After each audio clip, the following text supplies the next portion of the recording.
Les saludo a todos en el nombre del Señor Jesús, a el hermano Jairo y los organizadores del devocional de Gloria en Gloria. Es una bendición estar con ustedes en esta mañana. El hermano Jairo dice que diga que qué estaba haciendo. Hermano, ocupado en los trabajos ministeriales. Aparte de eso, pues ejercemos algunos cargos distritales y también en la zona. Por la gracia de Dios, tomé la decisión de hacer una carrera también, un posgrado. Y bueno, en eso estamos ocupados. El tiempo es muy limitado. Pero bueno, gracias a Dios que estamos aquí nuevamente para predicar la palabra, que es lo más importante. Esta palabra tan preciosa, esta palabra tan bella, que nos edifica, que nos alimenta, que nos cambia, nos transforma. Entonces vamos a entrar en materia. Salmo capítulo 119, el verso 5. Vamos a hablar un poco de la palabra y un poco de lo que estaba hablando el hermano Jairo ahorita precisamente. Salmo capítulo 119, versículo número 105. Le damos pues la bienvenida a cada uno de los amigos que se conectan, los hermanos, compañeros de ministerio. Un saludo muy especial en el nombre de Jesús. Ayúdenos a compartir la palabra. Ayúdenos, esto es una forma de evangelizar, es una forma también de enseñar la palabra a otros, de edificar a otros. Etiquete a alguien, tómese el tiempo y le voy a agradecer, hermanos, que interactúen con nosotros, escribiendo en el chat o en WhatsApp o en la red social donde usted está en este momento escuchándonos. Ayúdenos escribiendo los textos bíblicos, que a veces cuando uno después está viendo la grabación, entonces pasa el texto bíblico y hay personas que no lo alcanzan de pronto a discernir, a escuchar bien. Y como allí está escrito, pues es de mucha ayuda. El Salmo 119, el verso 5, dice: lámpara es a mis pies tu palabra y lumbrera a mi camino. Lámpara es a mis pies tu palabra y lumbrera a mi camino. Hermano Jairo, de una vez le voy diciendo que si usted ve atrás el bombillito, en la parte de atrás del bombillito, hace de no parpadear. No sé si se va a ir la energía para que estemos ahí pendientes. Entonces, dice: lámpara es a mis pies tu palabra y es una lumbrera para el camino. La Biblia compara la escritura con una lámpara. Y entonces me gustaría si alguien colocara en el chat para qué sirve una lámpara, para qué sirve una lumbrera, para qué sirve una luz, que alguien pudiera colocar ahí para qué sirve una lámpara. Porque este mundo en que vivimos, hermanos, este mundo está en oscuridad, este mundo está en tinieblas, está lleno de tinieblas. El ser humano está en tinieblas, en oscuridad, y no puede discernir entre la voluntad de Dios y la voluntad del ser humano. No puede discernir. Él cree que como va bien, así vaya para un precipicio, porque como está en tinieblas, entonces él dice: no, así como voy bien. Así como voy, estoy agradando a Dios. Así como voy para el cielo. Pero nosotros nos damos cuenta de cosas muy diferentes por medio de la palabra. ¿Por qué? Porque la palabra es luz, es una lumbrera. Yo me acuerdo cuando conocí el Evangelio, yo creía que yo le agradaba a Dios. Tenía una tía que me llevaba por allá de vez en cuando a los cultos, pero yo creía que como vivía, que no había necesidad de ser tan fanático ni entregarse tanto a la Biblia o a Dios, no. Que como uno va bien sin hacerle daño a nadie, sin matar a nadie, sin robar a nadie, entonces uno va bien. Pero cuando nosotros empezamos a escuchar la palabra hace un efecto y nos muestra que somos pecadores. Eso me llama mucho la atención, porque nos cambia, la palabra nos cambia el modo de pensar. Yo antes pensaba que iba para el cielo, pero cuando escucho la palabra me doy cuenta que yo soy un pecador, yo no me sentía pecador. La gente no se siente pecador porque usted le dé cantaleta, sino porque le entregue, le muestre la palabra. Empiece a predicarle la palabra a alguien y ese alguien, con el efecto que hace la palabra, en algún momento se va a sentir entonces un pecador. ¿Por qué? Porque el mundo está en tinieblas y la lámpara es la palabra. Eso es muy importante. El mundo está en tinieblas Y entonces la lámpara, la lumbrera, la luz es la palabra. A veces nosotros cuando estamos en oscuridad, los que manejamos algún carro, moto, si usted va en horas nocturnas y de pronto está todo muy oscuro y usted apaga la luz, eso es un accidente fijo, porque no podemos ver. Entonces, ¿qué es lo que nosotros hacemos? Prendemos la luz del carro, de la moto o una linterna, los que andan a pie, para que no se vayan entonces a tropezar. Eso es lo que le pasa al mundo. La gente a veces, los mismos creyentes, a veces le dicen, pastor, pero es que ellos, ¿por qué no entienden? Sencillo, porque están en oscuridad, porque están en tinieblas, y cuando nosotros estamos en oscuridad, estamos propensos a equivocarnos, estamos propensos a caer en huecos o en el error sin darnos cuenta. Nos damos cuenta cuando ya estamos allá. La Biblia entonces nos muestra a la palabra de Dios como aquella luz que ilumina a los hombres. Eso es lo que hace la palabra de Dios, nos ilumina, nos muestra el camino. Digámoslo de esta manera, no nos deja equivocar, porque al fin y al cabo, el que toma la decisión es el ser humano y así está en la luz, se puede equivocar, pero nos ayuda para que nosotros no nos equivoquemos. Por eso ella es la que nos ilumina y es muy difícil equivocarnos del camino cuando todo está iluminado. Si yo veo un hueco, en estos días veníamos de reunión de pastores, la semana pasada estuvimos en asamblea distrital toda la semana, en la escuela de formación ministerial, todos los días viajaba de Medellín hacia acá, hacia el municipio, y en una de esas venidas estaba lloviendo mucho. Y yo le decía a mi esposa, ese es un problema la lluvia, porque la lluvia no me permite ver los huecos, porque como se llenan de agua, yo no los veo. Entonces, pero cuando hay un día soleado, cuando hay un día despejado, cuando hay buena iluminación, el hueco se ve y yo no me voy a ir al hueco. Pero cuando no lo puedo ver, pues soy propenso al error. Por eso es que la palabra entonces a nosotros nos ilumina y es muy difícil, repito, de que una persona cuando tiene el camino iluminado, entonces se equivoque. La palabra a nosotros nos enseña a repensar. ¿Qué es repensar? Es volver a pensar, a reflexionar. Lo que pensábamos antes no es lo mismo que pensábamos hoy. Yo les decía ahora que yo antes creía que estaba bien, pero cuando llego a la palabra o la palabra llega a mi vida, cuando me enseñan la palabra, entonces la palabra me muestra que yo soy un pecador y que necesito el bautismo en el nombre de Jesús para perdón de los pecados. Hace poco tuvimos el bautismo de una joven como de 23, 24 años, 20 años más o menos, no recuerdo muy bien la edad. Y ella me decía, ay pastor, yo anoche no dormí. Hijita, ¿por qué no dormiste anoche? Y yo, ¿qué tal que me muera sin bautizarme? Y eso me llamó mucho la atención porque yo llevo más de 20 años bautizado y me acuerdo que habían unas doctrinas, la palabra doctrina es enseñanza, había unas enseñanzas antes de los bautismos que lo concientizan a uno, que le dicen por qué es el bautismo, para qué es, por qué lo manda la Biblia, cuáles son los efectos de ese bautismo. Entonces yo llegué donde el pastor, después de haber tenido una experiencia importante con Dios, recibí el Espíritu Santo y eso le pasó a esta joven, recibió el Espíritu Santo antes de bautizarse. Yo recibí el Espíritu Santo antes, con la evidencia de hablar en nuevas lenguas, antes de hacerme bautizar, 10 días antes. Entonces yo llegué donde el pastor y le dije, pastor, necesito que me bautice. Y él dijo, no, ya estamos terminando las doctrinas antes del bautismo, las prebautismales, tienes que esperar para la próxima tanda de bautismos.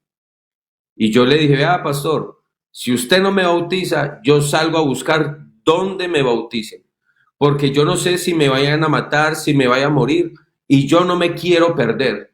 Entonces yo me voy a hacer bautizar. Si no es aquí, yo voy a salir. Yo no entendía, pero yo sabía que necesitaba el bautismo para el perdón de los pecados.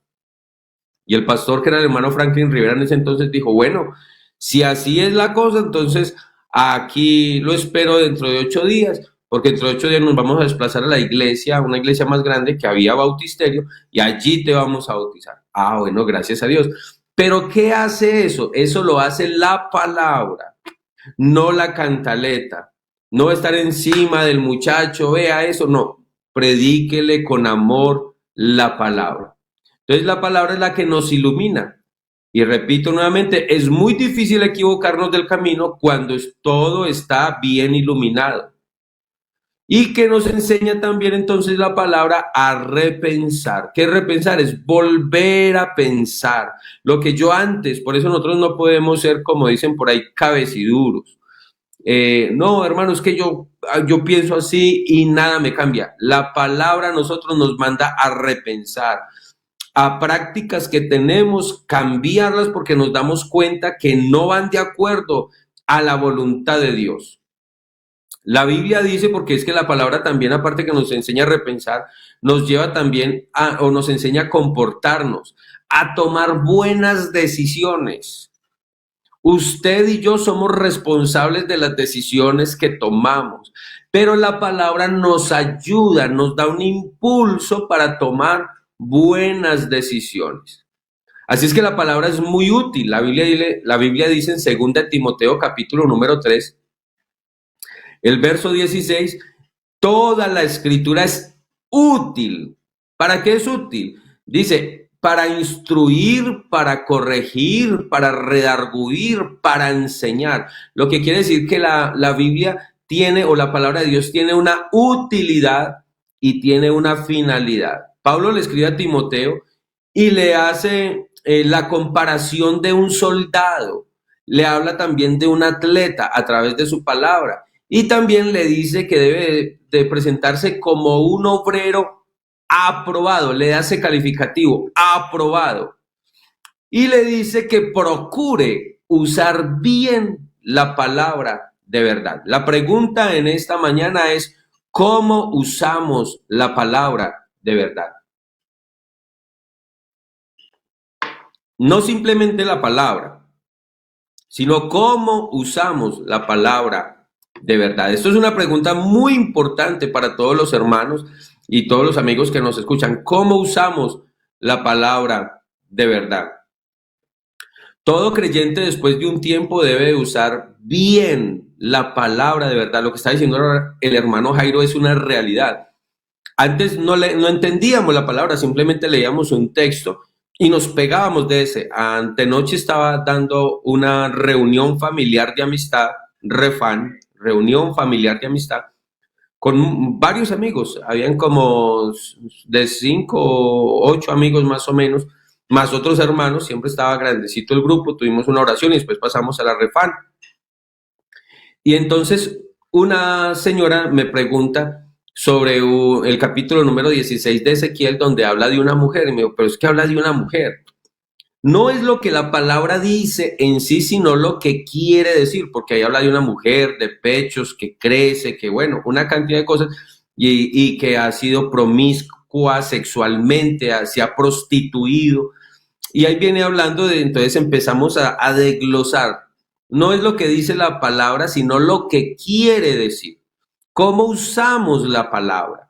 Entonces, después de que usted ya lleva un tiempo en la iglesia estudiando la palabra, usted ya debe de usar bien la palabra de verdad, como decía el hermano. ¿A quién se lo dijo? ¿Por qué lo dijo? ¿En qué momento lo dijo? ¿Cuál fue la intencionalidad? Como meternos en la mente, por decirlo de esa manera, del escritor. Acuérdese que toda la escritura fue inspirada por Dios. Así que, ¿a dónde tenemos que llegar para dar una buena interpretación bíblica? Pues a Dios.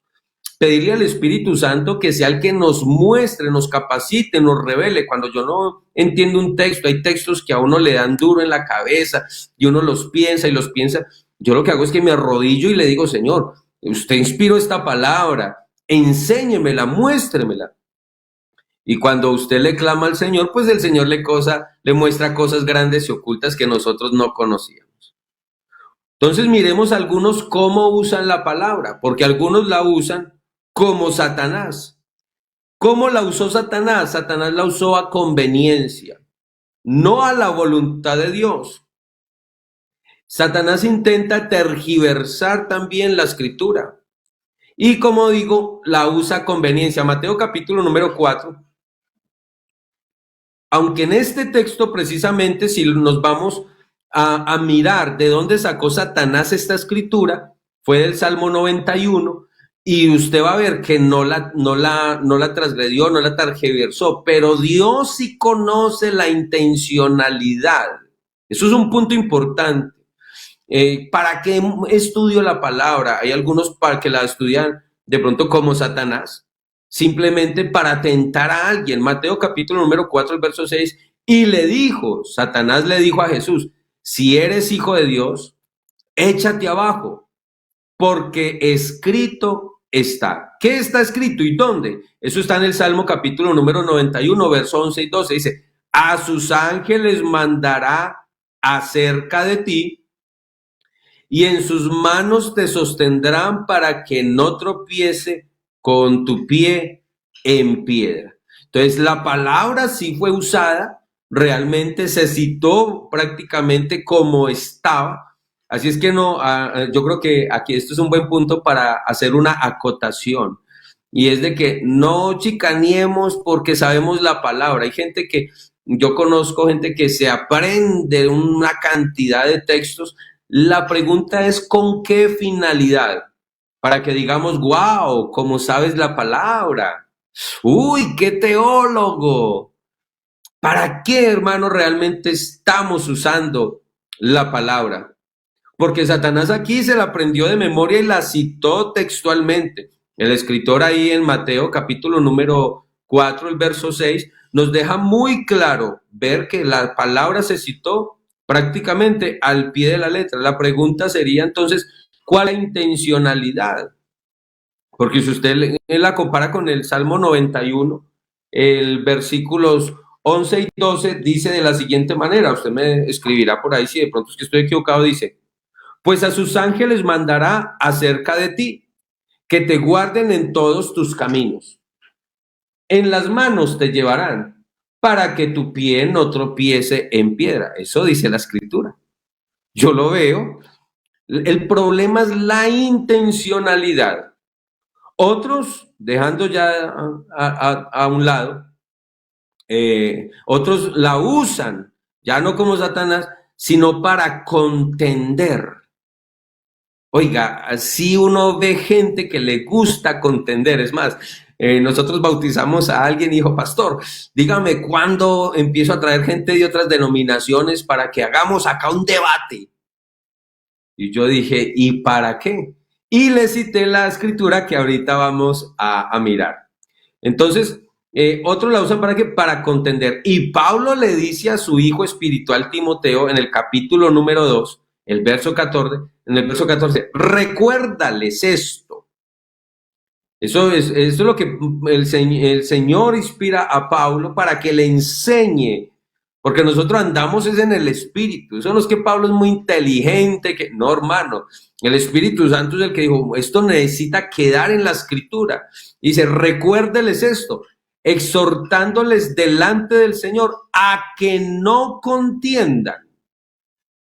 Me llama mucho la atención eso. ¿A qué? A que no contiendan. Eso está ahí en 2 Timoteo, capítulo número 2, el verso 14. Dice, que no contiendan.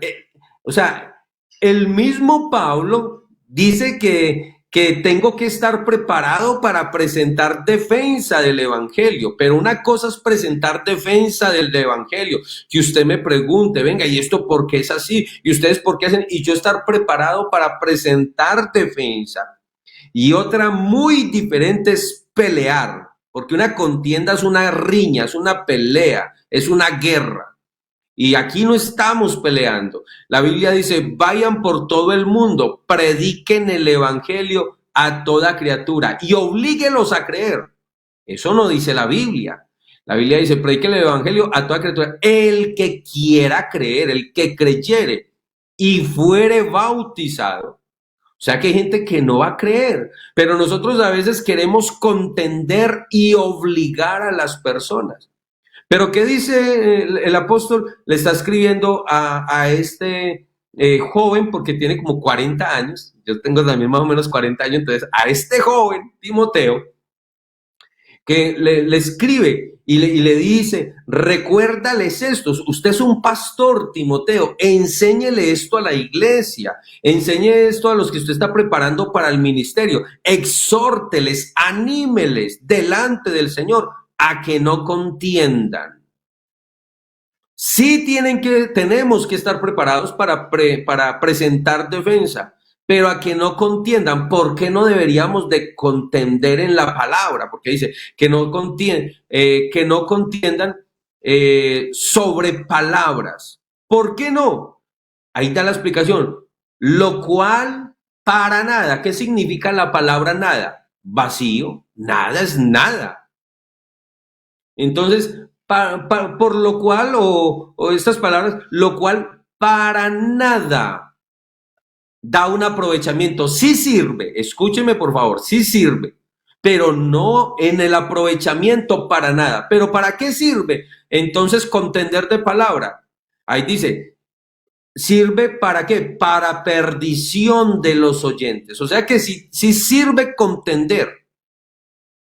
¿En qué sirve? Sirve en que es para perdición de los oyentes. La gente se va tan enojada que a lo último, eso no, o sea, no aprovecha para nada en cuanto a la salvación, no aprovecha nada en cuanto a edificación. ¿Para qué sirve? Pues para que se pierdan los oyentes. Eso es lo que dice la Biblia. Entonces dice, recuérdales esto, exhortándoles delante del Señor a que no contiendan sobre palabras, lo cual para nada aprovecha. Y después de que hay un aprovechamiento, para nada aprovecha, después de que dice que para nada aprovecha, hay una contraparte, sino que, o sea, que en vez de aprovechar, hace el antónimo, ya no aprovecha. Entonces dice, sino que es para perdición de los oyentes. Ahorita en este tiempo de las TIC, de las tecnologías, la gente forma grupos de WhatsApp, mete las familias y mete gente de otras denominaciones y lo llaman a uno y le dicen pastor. Lo que pasa es que yo tengo un grupo de WhatsApp y en ese grupo de WhatsApp está fulano de tal que es de tal denominación, fulano de tal que es de tal denominación y yo quiero que usted, por favor, entre, vamos a hacer una llamada múltiple, una multillamada y que usted les diga tal cosa. La pregunta es la finalidad. ¿Por qué tengo que tocar ese tema y no empezar desde lo más básico, que es la fe, que es el sacrificio de Cristo en el Calvario? Pero no, los cristianos pasan la tribulación. Yo necesito que usted diga si sí o si no. La segunda venida de Cristo es la misma segunda que el rapto, sí o no. En el rapto todo ojo le verá, sí o no. Y queremos es contender. Pero la Biblia dice que ¿para qué aprovecha, qué aprovechamiento tiene el contender? No tiene ningún aprovechamiento. ¿Y para qué sirve? Para destrucción y perdición del oyente. Entonces a algunos hermanos les gusta mucho debatir cómo estamos usando la palabra de verdad, porque Pablo le está diciendo a ese obrero que tiene que ser aprobado, que entonces enseñe bien la palabra, que use bien la palabra de verdad. Puede ser también que alguien use la palabra como la usaban los fariseos. Ah, tan bueno. Para juzgar, para señalar con el dedito. Eso. Puede ser que alguien la use así como los fariseos, los escribas. ¿Para qué? Para juzgar a los demás y decir, vea, yo sí lo hago, usted no. Y el Señor sí le habla a esta clase de personas y les dice que son hipócritas, fariseos hipócritas, porque dice, ustedes diezman el eneldo y la menta, o sea, son fieles en esas, hasta lo más pequeñito, en lo más barato que era la menta y hasta lo más detalladito. Pero se olvidaron de lo más importante. Entonces puede ser que alguien esté usando la palabra de verdad simplemente para poder juzgar a los demás. Decir, ellos no lo hacen. También se puede comparar con los que usan la palabra de verdad solo para predicarla, porque puede ser que yo esté aquí predicándoles un mensaje y que a la gente diga, y tan bonito el mensaje, pero yo no lo viva. Entonces, esos fariseos, pues podríamos pensar que los fariseos son los que también enseñan la palabra, a veces desde los púlpitos, pero no la viven. Entonces puede ser que alguien la use como los fariseos. ¿Y cómo lo usan los fariseos? La predicaban, la exigían, pero no la vivían. Mateo capítulo número 7, el verso 3, dice, ¿por qué miras la paja que está en el ojo de tu hermano y no echas de ver la viga que está en tu propio ojo? Y el verso 5 empieza con una frase muy fuerte que dice, hipócrita, saca primero la viga de tu propio ojo y entonces verás bien para sacar la paja del ojo de tu hermano. Así es que aquí tenemos que ir organizando estas cargas. ¿Para qué estudiamos la palabra? ¿Será que la estamos aprendiendo para usarla como Satanás? ¿Para tentar a otros? ¿Será que la estamos usando para contienda? ¿O puede ser que alguien la esté usando también como los fariseos? Pero el Señor lo que quiere realmente es que nosotros usemos la palabra de verdad. ¿Para qué? Para obedecerla, para vivirla, para... Eso es quiere con nosotros. Quiere que la obedezcamos, quiere que la practiquemos, quiere que la vivimos. En otras palabras, que nosotros seamos salvos primero y después de que somos salvos, de que somos limpios, porque eso es lo que dice Juan capítulo número 15, el verso 3. Estamos limpios, ¿por qué? Por la palabra de verdad. Pedro dice, hemos sido renacidos por la palabra de verdad. Lo primero que yo tengo que hacer es ser salvo. Eso es lo primero. Vivir la palabra. Más que predicarla, vivir la palabra. Para ahí sí predicárselas a otros. ¿Es importante predicar la palabra? Pues claro que sí, pero es más importante vivirla. Yo no estudiar la palabra porque me toca que predicar, sino que necesito estudiar la palabra porque necesito edificarme.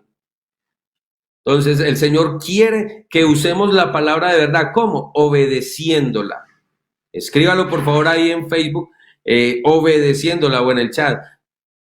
¿Qué quiere el Señor? Que nosotros obedezcamos, que practiquemos la palabra. En otra manera es vivir la palabra para que la vivamos. Más que predicarla, es que la vivamos. Lo más importante es que nosotros, acuérdense que el Sermón del Monte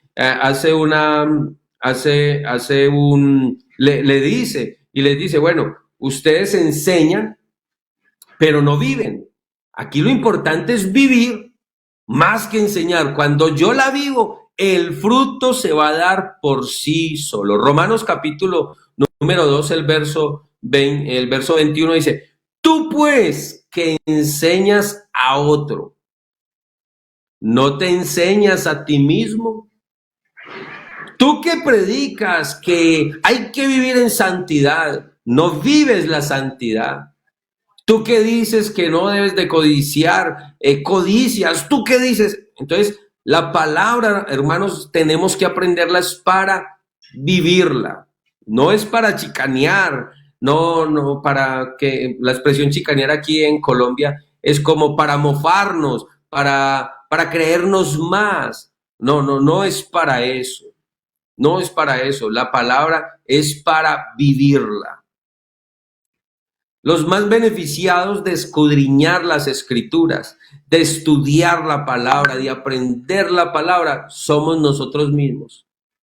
Ahora tenemos muchos medios para acceder a ella. Si de pronto usted no sabe leer, pues pueden buscar audio, la Biblia hablada. Bueno, algunos medios. algo va a ser, pero buscar la forma de que podamos entender la palabra. El Salmo capítulo número 1, el Salmo capítulo número 1 nos habla de la bienaventuranza que tenemos los seres humanos que meditamos en la palabra de Dios. Lo que quiere decir que trae una bendición, trae un provecho, trae un beneficio. No solamente el estudiar, sino meditar en la palabra, vivir la palabra, volver y repensar la palabra.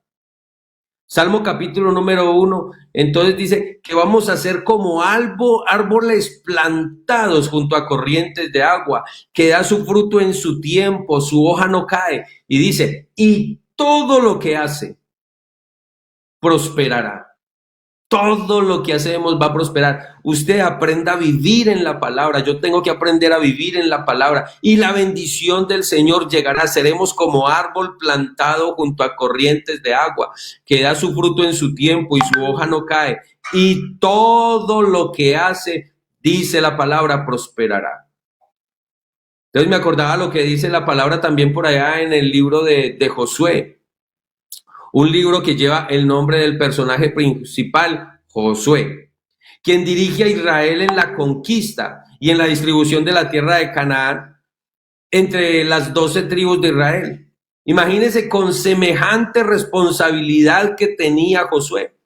Aparte de eso, necesita llenar los zapatos de Moisés, porque Moisés ha muerto y ahora queda un Josué para que reparta la tierra. Y me parece a mí importante, hermano, porque imagínese uno de pastor que lo manden a reemplazar a un Moisés. No, pues no sería fácil llenar esos zapatos, quedaría bien difícil de llenar esos zapatos, hermanos. Entonces, quedaría muy difícil, pero entonces, ¿qué nos toca aquí hacer a nosotros? La palabra del Señor nos enseña que el Señor le hace una exigencia a Josué y le dice, vea, solamente ponga cuidado de hacer lo que mandó el siervo Moisés, hacer la palabra, y entonces así y solamente así usted va a hacer prosperar el camino. Mire lo que dice Josué capítulo número 1, versos 7 y 8. Solamente esfuérzate. ¿Para qué se tiene que esforzar Josué? La Biblia dice, y sé muy valiente.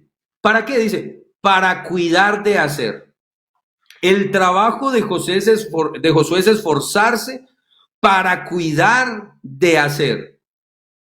Para que esto pase, lo primero que tiene que hacer Josué es conocer la palabra. Para el cuidar de hacer conforme a toda la ley de Moisés, lo primero que él tiene que hacer es conocer esa ley de Moisés. Y dice, solamente esfuérzate y sé muy valiente para cuidar de hacer conforme a toda la ley que mi siervo Moisés te mandó. Y le hace aquí una recomendación, no te apartes de ella. El trabajo de Josué era obedecer y eso trae una promesa de bendición. Y le dice, no te vayas a apartar de la palabra. Iglesia, hermano, amigo que está aquí, no nos apartemos de la palabra de Dios. Trae bendición. El esfuerzo de nosotros es obedecer. Si usted se siente débil ante la tentación, dígale, Señor, dame dominio propio. Que yo al pecado le pueda decir que no. Porque el pecado normalmente viene de adentro de nosotros. Nuestro propio deseo, nuestra propia concupiscencia, un deseo intenso de hacer algo. Y entonces está diciendo, ponga mucho cuidado. A lo que usted se tiene que esforzar es a tener dominio propio y no fallarle a la palabra. Y dice, a ser conforme a toda la ley que mi siervo Moisés te mandó, no te apartes de ella, ni a derecha ni a izquierda. ¿Y eso para qué? La Biblia dice, para que seas prosperado en todas las cosas que emprendas. Nunca se apartará de tu boca este libro de la ley, sino que de día y de noche vas a meditar en él. Bueno, ¿y para qué tengo que meditar en él siempre? Y dice, para que guardes y hagas. Hermano, la palabra es para vivirla, no para contender. No es para juzgar, no es para decirle usted no hace y yo sí hago. No, la palabra de Dios es para guardarla y para hacerla. En otras palabras, para vivirlas. Porque aquí dice, para que guardes y hagas. ¿Usted imagina uno de pastor que le digan, tiene que reemplazar al siervo Moisés? Un hombre que con la vara el Señor lo usó y abrió el mar rojo, que tenía que hablarle a una roca para que saliera agua, que hablaba con Dios y caía maná del cielo, llegaron codornices, que el pueblo que él administraba, a medida que iba creciendo, el vestido iba creciendo con ellos, no se desgastaba el calzado. Difícil. Un hombre que en algún momento le tocó que colocarse un trapo en la cabeza, un paño que lo cubriera porque resplandecía. Difícil. Pero es que el Dios que tenía en ese momento Moisés es el Dios que tenemos nosotros hoy. Entonces el Señor le está diciendo, bueno, el único esfuerzo que usted tiene que hacer, Josué, es guardar y hacer. Poner por obra y hacer. Eso es lo que es el esfuerzo conforme a todo lo que está escrito. Porque entonces, y solo entonces, oiga esto por favor, porque entonces y solo entonces, no antes, no haciendo otras cosas, la Biblia dice, harás prosperar tu camino y todo te saldrá bien. Aunque la Biblia dice que los que aman a Dios, ¿qué? Todas las cosas nos ayudan a bien, todas las cosas. En el Antiguo Testamento todo te saldrá bien si cumple la palabra. Aquí dice todo, aún el problema, aún la dificultad. Por eso, hermano, usted de pronto puede estar pasando una dificultad grande. Hermano, aquí lo importante es que usted sea un hacedor de la palabra de Dios. Si usted es un hacedor, hermano, tranquilo. Suéltese. Yo no sé, la gente dice, ¿usted por qué es tan tranquilo? No es que yo sea tan tranquilo que... No, hay momentos donde uno se intenta, pero yo me voy a la palabra y la palabra me da aliento y me doy cuenta que Cristo es mi día de reposo, que Cristo es mi descanso, que Él me dice que si estoy atribulado y cansado, venga Él, que Él me va a hacer descansar. ¿De qué sirve entonces la confianza en Dios? Cuando yo tengo un problema, vengo, se lo cuento y sigo con el problema. ¿Para qué así? Así no funciona, hermano. Yo vengo y ese problema, esa carga, se la suelto a Cristo. Hermano, si está sufriendo por algo, cumpla esta palabra, viva la palabra y descanse en el Señor. Lo que usted quiera hacer conmigo está bien hecho. Lo que sea que Dios quiera hacer, lo que sea. Job dijo, aunque Él me matare, en Él esperaré. Y si el Señor quiere mandar otra pandemia, irnos nosotros en esa pandemia, ¿cuál es el problema? Si estamos viviendo en la palabra. Aún la muerte para nosotros es una ganancia. Mejor dicho, si morimos en Cristo, estamos ganados, porque la Biblia dice, para mí el vivir es Cristo y el morir es una ganancia. Y vemos la muerte como algo tan terrible, y puede ser que alguien esté en la UCI y usted es un creyente y tiene su familiar en la UCI, y eso es normal, que nos duela nuestra familia, nosotros no queremos que se vaya, pero también es cierto, hermano, que no nos vamos a desesperar, estamos esperando en Dios. Usted viva la palabra y descanse en el Señor. Pídale a Él que le enseñe o que nos enseñe, hermano, a tomar buenas decisiones que vayan alineadas, que vayan de acuerdo a la palabra. A mí me gusta mucho, hermano, esto de vivir la palabra. Escuchaba del pastor Jairo Marín que él decía, Julián, no estudie la palabra para predicarla, sino para vivirla. Ese es el problema de los predicadores de hoy en día, decía él, que estudian la palabra para predicarla, pero uno no debe estudiar la palabra para predicarla, sino para vivirla, para saborearla, porque es que el evangelio es una bendición muy grande que nosotros tenemos.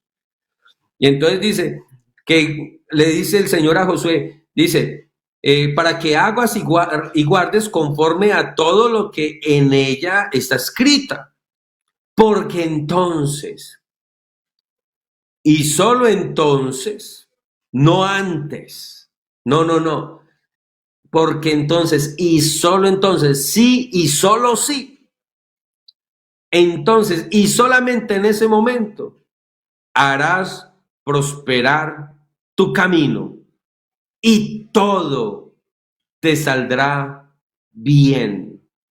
Ya incluyó todo: enfermedad, angustia, persecución, lo que sea. Nosotros vea, con Dios nosotros somos mayoría. Usted dice, es que todos me dejaron. Si usted está con Dios, usted tiene mayoría. Usted sí se acuerda de la batalla que salió Gedeón, salió a la guerra contra Madián y contra otros 5 reyes más. Y dice la palabra que eran 135,000 soldados contra 300. Salieron 30,000 a la batalla. Del ejército de Israel salieron 30,000 a la batalla, pero dice la palabra del Señor que el Señor le dijo, no, Gedeón, toda esa gente no va a ir a la batalla. Dígales que los que se quieran devolverse, que se devuelvan. Y en esa primera fila se devolvieron, creo que como 20,000, quedaron 10,000 y el Señor dijo, todavía son muchos, colóquelos a beber agua. Y le dijo, toda esta gente no va a ir. Y entonces de ahí le hizo despachar 9,700 personas más. Y quedó Gedeón con un ejército de 300 personas contra 135,000 soldados, expertos en la guerra. Pero Gedeón no estaba solo, Gedeón estaba con Dios. Y Gedeón tenía susto, tenía una dificultad grande, pero Gedeón con Dios era mayoría, ya estaba ganado. No importa si el otro ejército hubiera sido 1,000,000 o 2 o 3 millones de personas. El que está con Dios tiene la ventaja. Entonces por eso tenemos que guardar la palabra. Hermano, no importa si te sientes solo, si estás con Dios, estás ganado, ganaste, eres un ganador, eres un vencedor. ¿Por qué? Porque estás con Dios, porque estás con Cristo, porque Cristo y yo somos mayoría. El que está con Cristo es mayoría. Entonces, quieres que a la gente que le gusta emprender, porque aquí no se enseña eso, a la gente que le gusta emprender, quiere que las cosas le salgan bien, hágalo bajo la voluntad de Dios.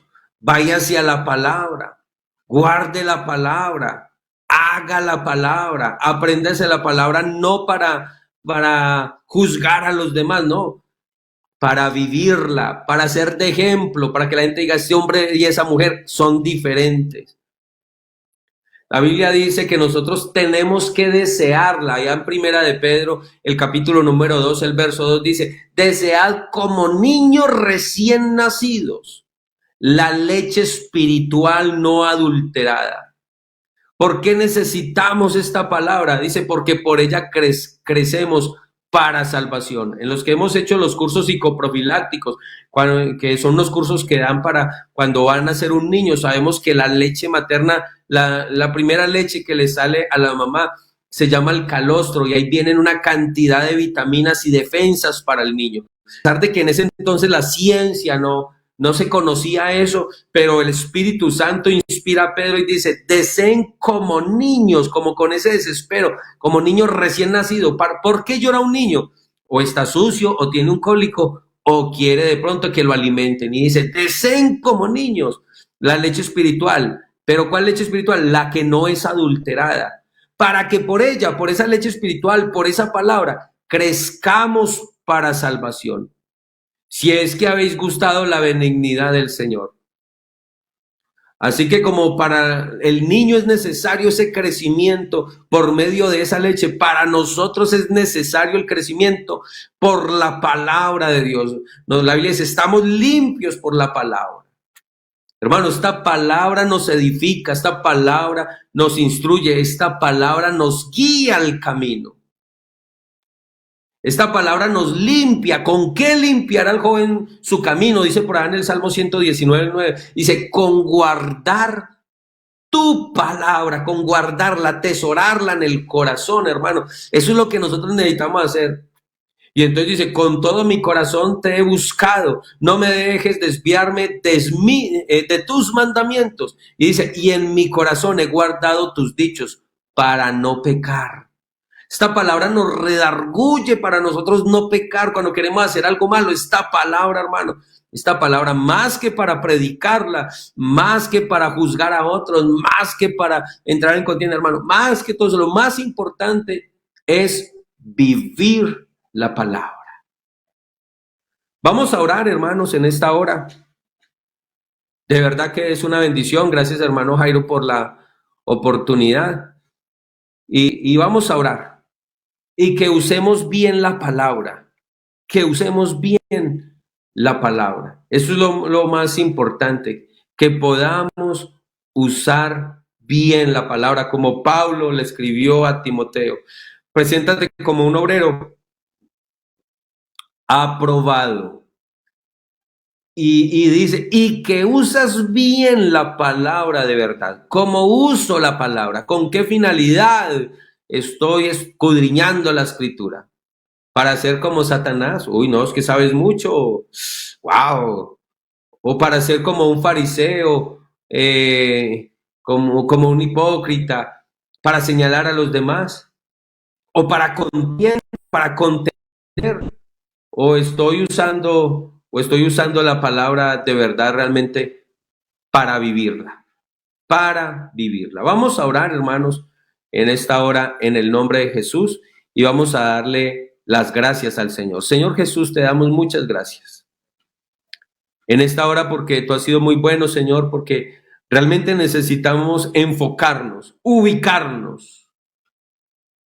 Necesitamos, Dios mío, tu palabra, vivir tu palabra, más que predicarla, más que saberla, necesitamos es vivirla, que para nosotros sea de provecho, y cuando sea de provecho para mí, la puedo regar por muchas partes porque voy a dar fruto, y ese fruto normalmente trae semilla, y esa semilla normalmente en buena tierra germina. Entonces, Dios mío, necesitamos es vivirla. Más que predicarme en un altar a predicar, más que pararme en un altar a predicar tu palabra, necesito vivir tu palabra, Señor. Que yo sea un cristiano de verdad, no de apariencias, no un hipócrita, no que le digo a la gente que haga algo y yo no lo hago. No, necesito primero yo vivir la palabra, Señor. Ayúdenos, Señor. Necesitamos vivir tu palabra, Señor. En tu nombre santo te lo pedimos, Dios. Amén.